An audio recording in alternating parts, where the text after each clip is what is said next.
Welcome to Reading Between the Lines with Roshan. One of the most important aspects of a story is its opening. How well you can begin a story determines the mood and tone of the entire narrative you write. In this short video essay, let us take a closer look at how certain movies and certain stories work around with their craft to create a highly effective opening. For any narrative to succeed, you need to have a firm understanding of the five basic elements of a story. These are plot, character, setting, conflict, and theme. An effective opening also mixes up a few other narrative techniques, such as this one in Batman Begins, which uses flashback to introduce us to characters and situations. What this intro does is, it immediately sets up the theme of the movie, fear of bats, or alternatively, conquering and overcoming your fear. This makes for an intriguing start, particularly because it immediately draws the viewer's attention. What Nolan does is, he introduces you to the main character right from the first scene, along with the conflicts that he is facing. There is also an overt characterization that you see of Bruce, and you see his arrogance carry out not just throughout the scene, but for the rest of the movie. All this brings into fore certain key points to remember even as you're only opening your narrative. That you're introducing only those elements in your narrative, whether it is setting or characterization or conflict, but you include only those things that you'll be using for the rest of the narrative.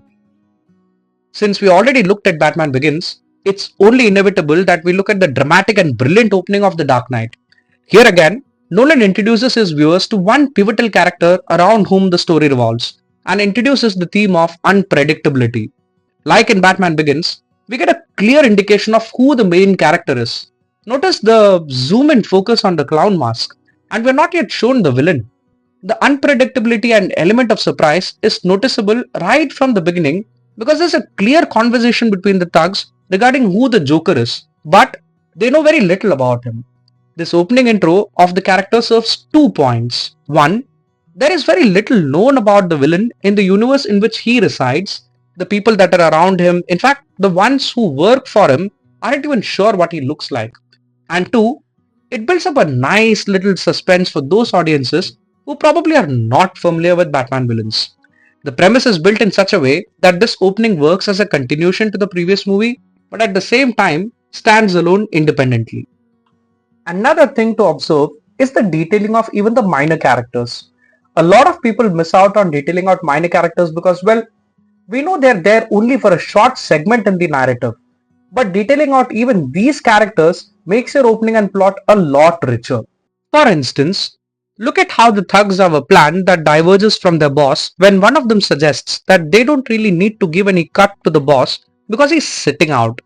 This is not in-depth character detailing, but these minor aspects give you more insight into the human psyche and how people think. You could perhaps argue that this is also intentional, given how the Joker works on the morale and psychology of his opponents, adding to his unpredictability. The most obvious part of the theme of unpredictability is when the first thug points the gun to the back of the other guy. This may or may not come as a shock to you, but the point is to establish the theme right in the first minutes of this scene. And that continues right up to the death of the third guy who is hit by a bus. The Joker's ultimate character trait is a classic conventional one. Again, one that appeals to both new and old audiences alike.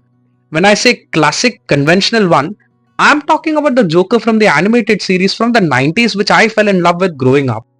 Joker in Batman the animated series pull these surprises where sometimes he does not harm characters when it would seem like he's about to shoot them, and at other times he would kill when you're not expecting it.